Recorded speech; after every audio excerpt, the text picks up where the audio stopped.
ओम शांति। काल चक्र की कहानी पार्ट 8।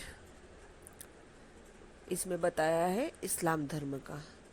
इस्लाम धर्म के प्रवर्तक इब्राहिम जहाँ गए थे वहाँ के समाज की रचना में जीवन जीने के सिद्धांत का अभाव था। इसलिए उन्होंने अपने प्रचार में जीवन जीने के मुख्य सिद्धांत बताए जो आज भी उनकी पवित्र धर्म पुस्तक में लिखे गए हैं। बौद्ध धर्म। बुद्ध धर्म के स्थापक महात्मा बुद्ध ने समाज की रचना में दो बातें की कमी देखी।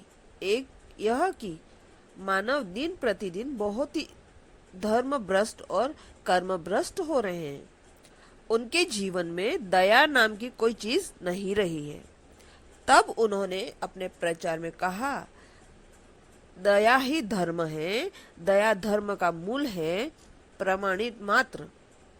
प्राणी मात्र के प्रति दया भाव रखो और कर्म ही धर्म है। परंतु अफसोस है कि बात यह है, जिस समाज में इन आत्माओं की शिक्षाओं की गहराई को समाज के लोगों ने समझा ही नहीं, इसलिए उन शिक्षाओं को अपने जीवन में धारण नहीं कर पाए। महात्मा बुद्ध को बहुत मानते हैं लेकिन महात्मा बुद्ध की नहीं माने।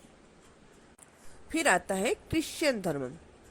क्राइस्ट ने भी समाज में दो बातों की कमी देखी। पहली बात, मानव जीवन में झूठ का बोलबाला और सत्यता का अभाव है, और दूसरा, उसमें प्रेम भाव का अभाव है और दिल में नफरत की भावना भरी पड़ रही है। तब क्राइस्ट ने इन्हीं दो बातों पर अपना प्रचार किया। उन्होंने कहा, सत्य ईश्वर है और प्रेम ईश्वर है। इन दो मूल्यों को ईश्वर के बरोबर स्थान दिया है। परंतु अफसोस, उन्होंने जिस समाज के लोगों को सत्य और प्रेम का पाठ पढ़ाया, उन्हीं लोगों ने उन्हें संदेश की गहराई को नहीं समझा।